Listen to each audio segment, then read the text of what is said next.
कृष्णा। तो आप सभी भक्तों का अपने YouTube चैनल भक्ति वेदांत अकेडमी फॉर स्पिरिचुअल एजुकेशन में आप सभी भक्तों का स्वागत है। यह चैनल विशेष रूप से भगवद गीता भागवतम में जो उपलब्ध हमारी आध्यात्मिक शिक्षा है, आध्यात्मिक ज्ञान है, उसको बांटने के लिए, उसको बताने के लिए बनाया गया है। यह इस्कॉन भिंड द्वारा एक छोटा सा प्रयास है। इस्कॉन भिंड मध्य प्रदेश द्वारा एक छोटा सा प्रयास है। तो आज के श्लोक पर चर्चा करते हैं। आज का श्लोक है भगवद गीता का 8.5 8वें अध्याय का 5वां श्लोक।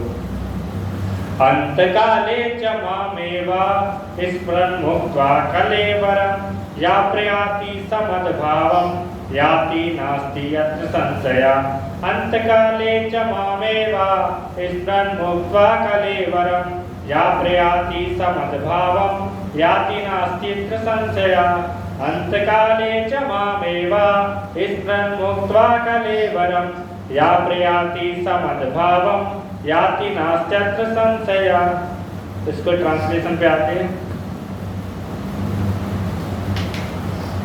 अंतकाले, ये भगवान कह रहे हैं कि मृत्यु के समय हम अपना कैसा उद्धार कर सकते हैं, मृत्यु के समय हम कैसे अपने आप को उन्नत गति प्रदान कर सकते हैं, भगवत धाम जा सकते हैं। अंतकाले, अंतकाले मतलब मृत्यु के समय।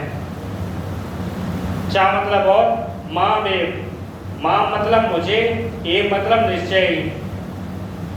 स्मरण मुक्त्वा, स्मरण मतलब स्मरण करता हुआ, याद करता हुआ।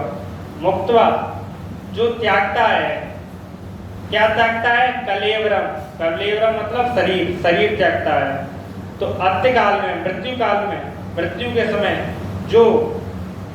जो ये आएगा, यहाँ ये आगे है, ये जो के लिए यूज होगा। जो माँ मुझको स्मरण करता हुआ शरीर, अपने शरीर का त्याग करता है, वह यहाँ सा, वह प्रयाति, प्रयाति मतलब जाता है। कहाँ जाता है? भगवत धाम जाता है, मेरे धाम को जाता है, कृष्ण को धाम को जाता है। सा और क्या प्राप्त करता है? याति, याति मतलब प्राप्त करता है।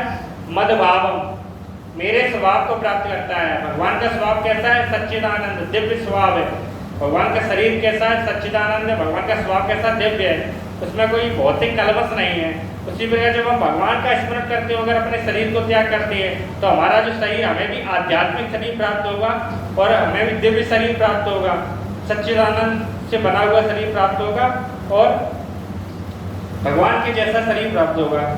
मदभाव मेरे स्वभाव को प्राप्त होता है। नास्ति नहीं है, अत्र यहाँ पर संशय, कोई संशय, कोई डाउट नहीं है इसमें, भगवान कह रहे हैं।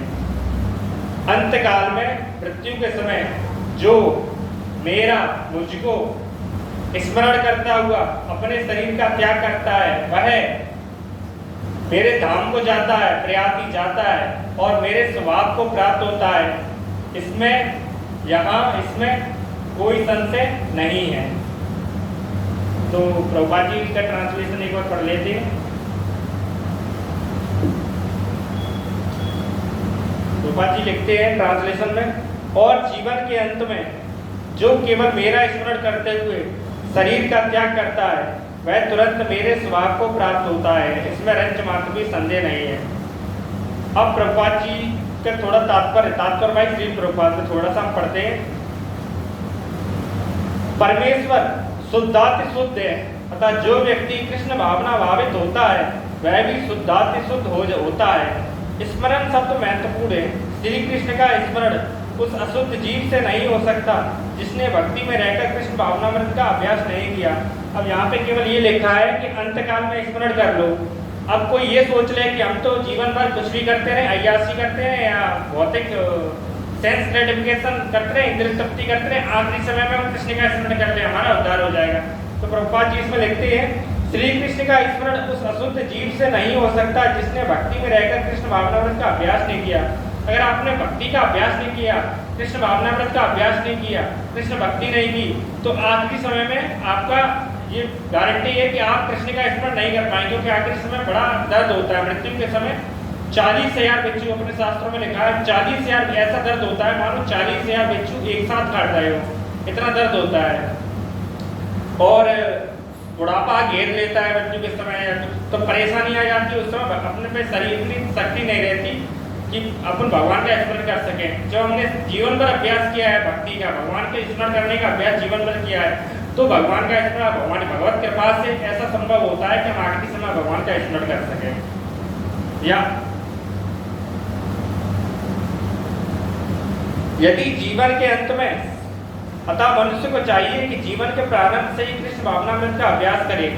प्रभुपाद जी कह रहे हैं कि जीवन के बचपन से ही हमें अभ्यास कृष्ण भक्ति करनी चाहिए, ताकि हम इंद्रिय तृप्ति की आदत न पड़ जाए हमें। अगर हम एक बार इंद्रिय तृप्ति की आदत पड़ गई तो हमें कृष्ण भक्ति करना मुश्किल पड़ जाएगा। लेकिन अगर हम कृष्ण भक्ति की आदत पड़ गई तो वो पूरे जीवन में सहज रूप से हम करते रहेंगे, फिर हमें इंद्रिय तृप्ति की आदत नहीं लगेगी।